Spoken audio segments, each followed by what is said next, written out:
SCP-106 begins as a Keter file defined by failed containment revisions. Each discarded cell design shows that the Foundation is not holding a prisoner, only delay an exit. Revision 11, 6 placed a primary cell inside a wide illuminated secondary cell. Observation, empty space, and full lockdown were the procedure when anything moved. Revision 11.7 tried 16 lead-lined layers, open gaps, support struts, suspension current, and fluid replacement. The notes still end in surface breaches. Revision 11.8 expands the system to 30 lead-lined layers, random struts, electromagnetic suspension, fluid cells, surveillance, and sudden floodlight. The procedures treat corrosion within 200 meters as a site security event. Missing personnel are listed as Keter, and apparent docility is only a lure. SCP-106 in elderly humanoid in advanced decomposition. The shape may vary, but the rotting quality remains constant in every observed form.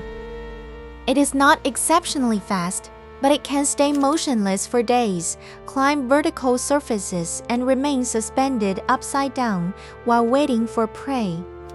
When attacking, SCP-106 tries to disable prey before pulling them into its dimension. The file notes a preference for human targets between 10 and 25. Every solid surface touched by SCP-106 begins to rust, rot, crack, and secrete black mucus-like matter. In tissue, the file treats it as pre-digestion.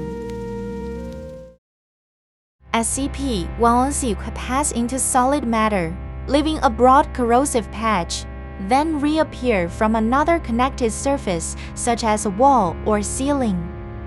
Limited observation of the pocket dimension shows halls and rooms with crucial entries expunged. The file cannot determine whether it is a layer or origin. The source leaves the dimension unresolved.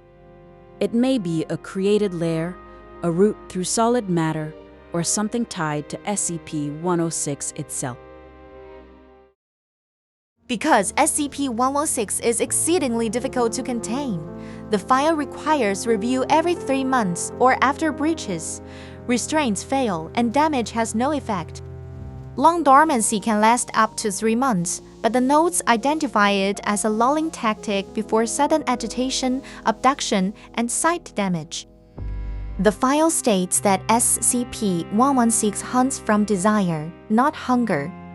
During hunting events, it may collect many prey items with no known limit. Recording devices can still operate inside the inner dimension, but transmissions are degraded. The notes imply SCP-106 controls time, space, and perception there. During a breach, the compromised cell is replaced and restored. A human lure from SCP-106's preferred age range is prepared under the recall protocol. The lure subject sound is transmitted across the site. SCP-106 typically begins moving toward the cell within 10 to 15 minutes. If SCP-116 does not respond, the protocol authorizes additional trauma at 20-minute intervals. Multiple lure subjects may be used during major breaches. After finishing with a lure subject, SCP-106 often becomes dormant again. The file leaves some subject outcomes expunged, which is itself part of the threat. SCP-106 remains Keter because containment is a posture, not a solution. Distance, light, confusion, and recall only delay a patient, predatory escape factor.